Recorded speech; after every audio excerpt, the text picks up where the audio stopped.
Belarus, Sovyetlerin dağılmasıyla Ağustos 1991'de bağımsızlığını aldı.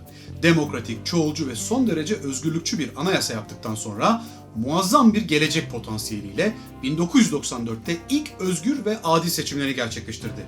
Halk bu şekilde daha önce Sovyet ordusunda görev yapmış, biraz kolektif tarımla uğraşmış ve Belarus parlamentosunda Sovyetlerin tasfiyesine karşı 91 yılında ret oyu kullanmış olan tek kişiyi, yani Alexander Lukashenko'yu iktidara getirdi. Ve o günden beri de çok mutlular ki hala aynı kişi yönetiyor. Evet, bir videonun daha burada sonuna gelirdik eğer dünyada her şeyi devlet medyalarından dinliyor ve öğrenip inanıyor olsaydık. Belarus'ta ulusal bir referandumla kabul edilmiş olan o anayasanın demokratik, çoğulcu ve özgürlükçü maddeleri ilk yazıldığı günkü haliyle yerinde duruyor. Bu videoda gerçek bir demokrasi ile kağıt üzerinde bir demokrasiyi birbirinden ayıran şeyler nedir? Bunu Belarus örneği üzerinden izah edeceğim. Hadi başlayalım.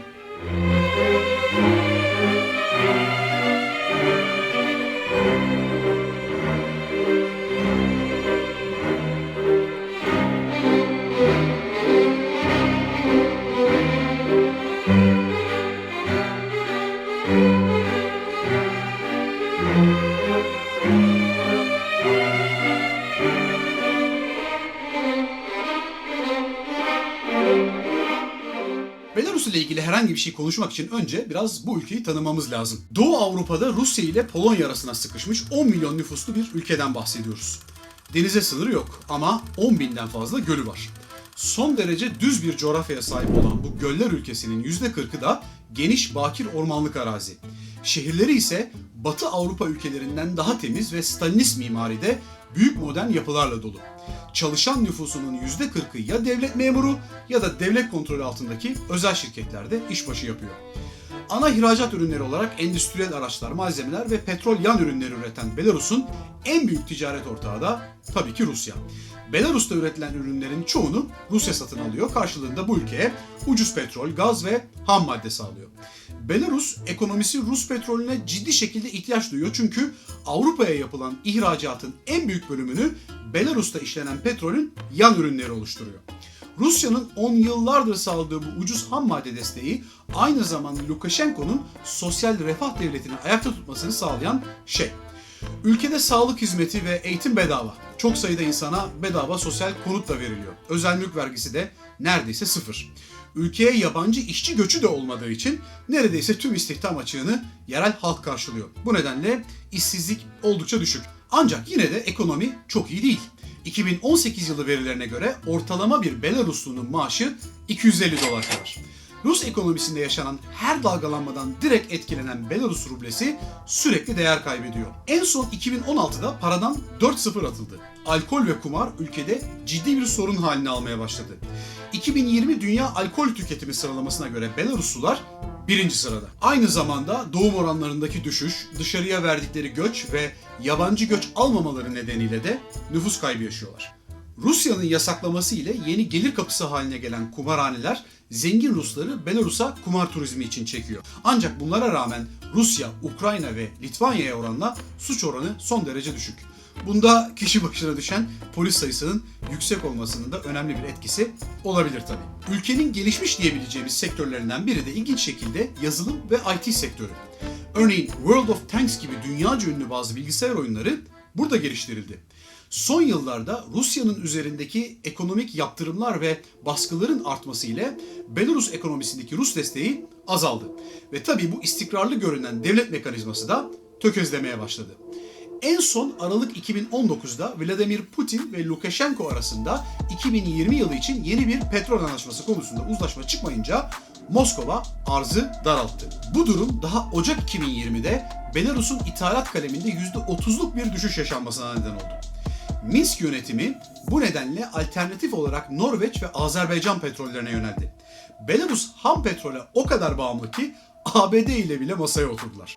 Şubat 2020'de Amerikan Dışişleri Bakanı Mike Pompeo, Minsk'e gelerek yapılan görüşmede uygun fiyatlı petrol satmayı teklif etti. Bu hamle tabii Rusya'ya karşı çok stratejik bir girişimdi aslında. Ancak bu girişimler Rus-Belarus ilişkilerini yıpratmaya ya da var olan özel ilişkiyi ortadan kaldırmaya katiyen yeterli değil. Çünkü Sovyetler çöktüğünden bu yana Rusya bu ülkeyle ekonomik ve askeri alanda derin bir entegrasyon için özel çaba sarf ediyor. Bunun için 1999'da bir antlaşma bile imzalandı. Bu antlaşma gümrük birliği, serbest dolaşım ve ortak para birimi gibi unsurların hayata geçirilmesini öngörüyordu. Ancak bu tarz bir plan halk içinde, özellikle de yeni nesil arasında hiçbir zaman popüler olmadı. Neden? Çünkü teknoloji ve sosyal medya çağında yetişen yeni jenerasyonlar dünyadan haberdar. Geleceklerini Rusya tipi değil, Avrupa Birliği üyesi tipi bir ülkede görmek istiyorlar. Üstelik Belarus, tüm diğer eski Sovyet ülkeleriyle karşılaştırıldığında kendi ayrı kültürel ve etnik kimliği en zayıf olan ülke olduğu halde durum bu. Ülkede Rusça konuşuluyor. Rus medyası izleniyor. Lukashenko idaresi altında uzun yıllar Belarusça yerine Rusça teşvik edildi. Okullarda da tarih dersleri hep Sovyetler Birliği merkezli ve eksenli anlatıldı. Ancak son yıllarda Belarus halkı her anlamda Rusya'dan farklı olduklarını hissetmek ve bunu göstermek istiyor. Çünkü Rusya'nın halini, gidişatını beğenmiyorlar. Özellikle Kırım'ın ilhakından sonra milliyetçi akımlar daha da büyüdü. Belarusça okullarda giderek daha fazla kullanılır oldu. Tarih dersleri de Sovyet ekseni dışında yüzyıllar öncesinde Belarus halkının varlığına vurgu yaparak anlatılmaya başlandı. Eskiden Belarus milliyetçiliği hoş karşılanmazken ve Belarus'un Sovyetler öncesi bayrağının kamusal alanda taşınmasına müdahale edilirken şimdilerde halk bu bayrağa olan bağlılığını her fırsatta korkmadan gösteriyor. Lukashenko'nun bu eski sembollere ses etmemeye başlamasının ardında da yine Rusya'nın Kırım'ı ilhak etmesi meselesi yatıyor. Ne olur ne olmaz diye uzun süre tükaka edilmiş olan Belarus milliyetçiliğine artık karşı çıkılmıyor. Minsk, Kırım konusunda hala bir taraf belli etmiş değil ve hatta Kırım'da henüz Rusya'ya ait olarak resmen tanınmadı. Tersine Lukashenko Kırım'daki gelişmeyi kendisine bir uyarı olarak addetti. Bu durum AB ile kötü olan ilişkilerin yeniden canlanmasına bile neden oldu. Bu gibi nedenlerle Lukashenko bir süredir dış politikada ikili oynuyor. Rusya ile özel ilişkiyi mümkün olduğu kadar korurken bir yandan da Avrupa Birliği'nin Doğu Ortaklık Anlaşması içerisinde yer alacak kadar da açıldı. Lukashenko aslında uzun bir süredir Rusya'ya olan bağımlılığını azaltmak ve farklı işbirlikleriyle oyun alanını, hamle kapasitesini genişletmek istiyor. Ama pek başarılı olamıyor. Neden? Çünkü parti devleti haline gelen Belarus'un elit bürokrasisi içerisinde Rusya tarafından desteklendiği ve yerleştirildiği tahmin edilen, bu nedenle bir nevi dokunulmazlığı olan kişilerin Lukashenko'yu Moskova ekseninde kalması konusunda sınırladığı düşünülüyor. Lukashenko iktidarı son bulsa bile ülkenin kısa orta vadede Batı ile fazla yakınlaşması ya da Avrupa Birliği, NATO gibi üyelikler düşünmesi de zor. O neden bunun ekonomik olduğu kadar tarihi, kimliksel ve duygusal sebepleri mevcut. Evet, milliyetçi duygular yükselişte ama neyin karşısında yükselişte? Belarus, Sovyet Sosyalist Cumhuriyetler Birliği'ni oluşturmak adına 1922'de Rusya'ya ilk katılan ülke. İkinci Dünya Savaşı'nda Belarus nüfusunun 1/4, evet 1/4 Sovyetler için savaşıp öldü. Yani neredeyse herkesin geniş ailesinde Rusya için fedakarlık yapmış, hayatını vermiş birkaç aile büyüğü ve onların çocuklarının canlı hatıraları var. O dönemden beri de haliyle Rusya ile tek millet iki devlet benzeri bir durum söz konusu. Bugün bile örneğin iki ülke arasında fiziki sınır yok. Tıpkı Avrupa Birliği'ndeki gibi iki ülke vatandaşları sınırdan arabalarıyla serbestçe geçip gidiyorlar. Ülkede hem etnik olarak hem de duygusal olarak Rus yanlısı olan, hatta Rusya ile birleşmeyi savunan önemli bir kısım da mevcut. Ukrayna'da yaşanan devrim sonrası olduğu gibi Putin'in adamı iktidardan giderse Putin yine kimlik siyaseti üzerinden Belarus'un en azından stratejik bir kısmını ilhak etme yoluna gidebilir. Bu tip durumlar NATO'nun veya AB'nin başına almak istemeyeceği dertler. Belarus'a dair bu genel jeopolitik, ekonomik ve sosyolojik çerçeveyi çizdikten sonra gelelim bu ülkenin rejimine ve son seçimlerine. Lukashenko her süzme otokrat gibi gücünün sınırlarını beğenmediği ve yeterli bulmadığı için seçildikten hemen 2 yıl sonra, yani 1996'da bir referandum gerçekleştirerek devlet başkanının güçlerini ve yetkilerini arttırıp kendisini denetleyecek olan meclisin gücünü ve yetkilerini kırptı. Bu son seçimin adilaneliğinden ne kadar emin olabiliyorsak 96'daki o referandumun geçerliliğinden de o kadar emin olabiliyoruz tabii. Bu referandumla gerçekleştirilen en önemli değişimlerin başında şu ikisi vardı. 1. Başkanlık kararnameleri meclis yasalarının üzerinde bir güce kavuşturmak. 2. Devlet başkanının görev süresini sınırsız hale getirmek. Her şey bu referandum ile değişmiş oldu. Görünürde seçimler vardı ama her seçimde Lukashenko dışında birinin kazanması hep imkansız hale getirildi. Muhalif isimler yıldırıldı ve gerekirse türlü suçlamalarla hapse atıldı. Peki neydi o halde Belarus halkının daha 94 yılında en başta Lukashenko'yu seçmesinin nedeni? Neydi biliyor musunuz? Lukashenko her yerde kendini yolsuzluk karşıtı biri olarak lanse etti ve bu şekilde 93 yılında Belarus Yolsuzluğu Önleme Komitesi'nin başına getirildi. Ve o da bu pozisyonu dönemin başbakanı da dahil 70 yöneticiyi koltuklarından etmek için kullandı. Başbakan iddialar üzerine istifa etti ama Lukashenko'nun hazırlattığı iddialar hiçbir zaman kanıtlanamadı. Bir yıl sonra da ülkenin ilk demokratik seçimlerinde yolsuzluk karşıtı bir kahraman olarak adaylığını koydu. Günümüzde böyle göstermelik seçimlerin olduğu, muhalefete izin veriliyormuş gibi yapıldığı ülkeler için kullanılan bir terim var. Rekabetçi otoriterlik. Yani bu ülkeler teknik olarak kağıt üzerinde diktatörlük değiller. Anayasalarında gelişmiş bir Batı toplumunun sahip olduğu tüm maddeler var. Ancak muhalefetin önüne öyle engeller çıkarılıyor veya iktidara öyle büyük avantajlar sağlanıyor ki değişim mümkün olmuyor. Bir yerin rekabetçi otoriterlik olup olmadığını anlamak için birkaç kritere bakmamız yeterli. Özgür ve adil seçim var mı? Temel haklar mevcut mu? Yani çeşitli kaynaklardan haber alma özgürlüğü, inanç özgürlüğü, dernek kurma, üye olma veya toplanma, gösteri özgürlüğü gibi. Belarus Anayasası'na baktığımızda tüm bunların mevcut olduğunu net şekilde görüyoruz. Birinci madde ülkeyi demokratik ve sosyal bir devlet olarak tanımlıyor. Üçüncü maddede devletin gücünü ve yetkilerini sadece halktan alabileceği belirtiliyor. Dördüncü madde siyasi çoğunluğun esas olduğu, vatandaşlara, siyasi partilere, dini gruplara veya başka herhangi bir derneğe, örgüte üye olma zorunluluğu getirilemeyeceği ifade ediliyor. 16. maddede devletin ve mahkemelerin tüm dinlere karşı eşit mesafede olduğu, 31, 33 ve 36. maddelerde de yine inanç, ibadet, düşünce ve ifade özgürlüğü daha da detaylı şekilde tanımlanarak hepsinin güvence altında olduğu anlatılıyor. Hiç kimse görüşlerini açıklamaya zorlanamaz deniyor. Medya üzerinde tekel kurulamaz deniyor. Sansür uygulanamaz deniyor. Yani Fransız Anayasası'nda ne varsa Belarus'ta da o var. Ancak bir ülkedeki rejimin adında Cumhuriyet ifadesinin geçiyor olması veya harika bir anayasasının olmasının gördüğünüz gibi hiçbir önemi yok. Yani eğer bazı adli ve mali kurumlar özellik kazanmamış, birey olma, vergi ödüyor olma kavrayışı gelişmemiş, azınlık hakları ciddiye alınmayan, itiraz mekanizmaları işletilmeyen, oyun sırasında kural değiştirilmesine ses çıkarılmayan, kısaca demokrasiyi içselleştirmemiş bir ülkede yaşıyorsanız, o ülkenin örneğin medeni kanunu İsviçre'den, ceza kanunu İtalya'dan, idare hukukunu Fransa'dan veya sosyal medya kanunlarını Almanya'dan alıyor olmasının hiçbir anlamı yok. Bunlar hiçbir şey ifade etmez. Bunlar en ufak bir medeniyet göstergesi bile değildir. Peki demokrasi nasıl içselleşir? Bazı şeyler sadece zaman değil, bedel de ister. Bu bedel o toplum için hayati veya maddi kayıplar anlamına gelebilir. Ancak demokrasinin içselleştirilmesindeki en gerekli kilit şey talebin halktan gelmesi ve risklerin de bizzat halk tarafından alınmasıdır. Bu ikisini ayrı ayrı açalım. Talebin halktan gelmesi ne demek? Mesela eğer bir ülkeye çağdaş rejimi bir kurtarıcı tarafından hediye edilmişse ya da kendileri dışında gelişen bir olayların sonucu olarak o rejim bir anda ortaya çıkmışsa tırnak içinde o ilerleme uzun soluklu olamıyor. Belaruslular bağımsızlıklarını ve demokrasilerini Sovyetlere karşı ayaklanıp elde etmediler. Sovyetler dağılınca her ikisini de kucaklarında buldular. Peki risklerin bizzat halk tarafından alınması ne demek?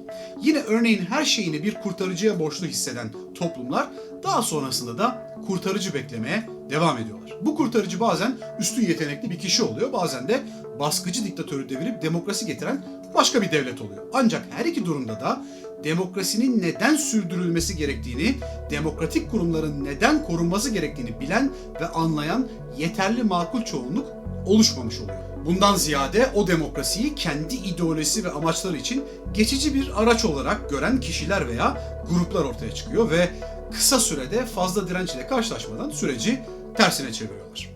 Dönelim tekrar Belarus'a. Freedom House'un 2020 raporuna göre Belarus sadece rekabetçi otoriter bir rejim değil, tamamen otoriter bir rejim. Rapora göre Belarus'ta çoğulcu bir medya yok. Seçim süreci de güvenilir ve şeffaf değil. Avrupa Güvenlik ve İşbirliği Teşkilatı da seçimlerde gözlemcilerinin sandık sayımlarını izlemesine müsaade edilmediğini ve neredeyse tüm sandıklarda hile yapıldığını rapor etti. Devlet Başkanı'nı Seçmenler Kurulu diye bir yapı göreve getiriyor. 63.646 üyeli bu yapıda kaç muhalif üye var biliyor musunuz? 21. Sadece 21 kişi. Dünyanın en mutlu ülkesi olduğunu varsaysak bile hayatın doğal akışına ters bir durum bu. Ha tabii bu arada yüksek mahkeme üyelerinin de devlet başkanı bizzat kendi atıyor. Belarus'ta gazetecilikte düzenli olarak gözaltına alındığınız bir meslek. Ülkede tüm gazeteciler faaliyetlerinin takip edildiği varsayımıyla çalışmak durumunda. Herhangi bir skandalı veya yolsuzluğu haber yapmaları da mümkün değil. Çünkü üst düzey yetkililerin onuru ve namusu korunmalıdır diye bir düzenleme var. Bunların yanı sıra her türden protesto için izin alınması gerekiyor ve başvuruların neredeyse tamamı tabii ki reddediliyor. 2002'den bu yana da bazı dinlere ait kitapların basılması ve satılması engelleniyor. Bu yetmezmiş gibi Belarus Ortodoks Kilisesi'ne de özel ayrıcalıklar getirildi. Sonrasında olaylar çıkan bu son seçimler nasıl oldu peki? Lukashenko'ya aslında 2 tane cesur sağlam rakip çıkmıştı. Biri banka yöneticisi Viktor Babariko, diğeri de eski büyükelçi ve IT girişimcisi Valery Tsepkalo. Bu ikili anketlerde de iyi gidiyordu ama seçime girmeleri mümkün olmadı. Niye?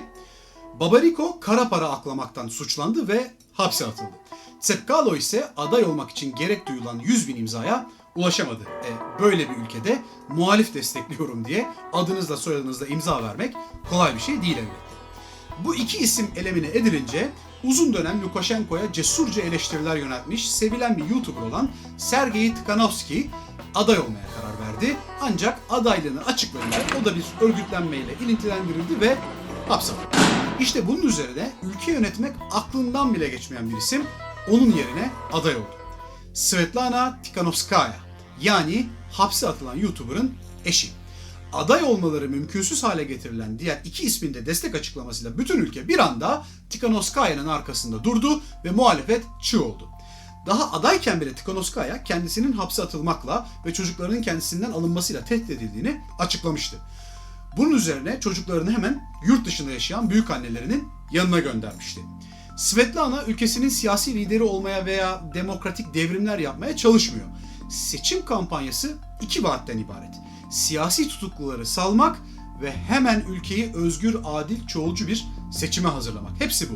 Sonuçta seçimler yapıldı, oylar kullanıldı ve seçimleri takip etme konusunda tek yetkili medya organı olan devlet ajansı Lukashenko'nun daha önceki 5 seçimde olduğu gibi bir kez daha %80'e yakın bir oy aldığını açıkladı. Oysa Svetlana'nın mitinglerine 91'deki bağımsızlık kutlamalarından bile daha büyük kalabalıklar katılmıştı. O akşam halk sokağa indi, protestolar başladı. Seçimi takip eden 3 gün boyunca internet erişimi ülke çapında kısıtlandı, neredeyse tamamen kesildi. Önce normal kolluk kuvvetleri yetmeyince özel kuvvetler devreye sokuldu. Lukashenko kendisine ve rejime sadık olmaları için özel polis kuvvetlerinde yer alacak kişilerin yetimhanelerden seçilmesini istemişti. Bu onun lehine işledi çünkü halkın arasında bu polislerin akrabaları, yakınları pek yok. Barışçıl protestocular dövüldü, gözaltına alındı ve hatta pişmanlık videoları çektirip yayınlandı. Lukashenko bu olan biten kendi baskısı ve düzenbazlıklarından kaynaklanmıyormuş gibi hayalet mihraklardan bahsetmeye başladı. Çeklerin bu işin arkasında olduğunu söyledi. Rusya'da bu işin arkasında olan farklı klikler var dedi vesaire. Ama neticede protestolar dinmedi. Halk Psifon gibi uygulamalarla internet kısıtlamalarını aştı ve eylemlere devam etti. Ancak başkan adayı Svetlana ortada yoktu. Can güvenliği endişesiyle Litvanya'ya gittiği anlaşıldı. Daha sonra buradan bir video mesajı yayınladı ve bu mesajda bazılarınız beni anlayacak, bazılarınız nefret edecek ama Tanrı kimseyi böyle bir seçim yapmak zorunda bırakmasın diyerek seçimde hile olduğunu, aslında kendisinin kazandığını bildiği halde ağlamaklı bir şekilde destekçilerine eve dönme, kendilerine dikkat etme çağrısı yaptı ve hiçbir şey çocuklarımızdan daha kıymetli değil dedi. Svetlana'nın hapisteki eşi, ailesi ve muhtemelen diğer yakınlarının tehdit edildiğini tahmin etmek zor değil. Avrupa'nın bu son diktatörlüğü yıkılır mı? Şimdilik bilmiyoruz. Protestolar devam ediyor ve bu video çekildiği sırada 7.000 kişi gözaltına alınmıştı. Ama değişim için umut da var. Çünkü çok sayıda polisin protestoculara şiddet uygulamayı reddettiğini ve onlara engel çıkarmadığını gösteren görüntüler de mevcut. Neticede öyle veya böyle herkes tarihin bir tarafında yer almayı tercih etmek durumunda kalıyor.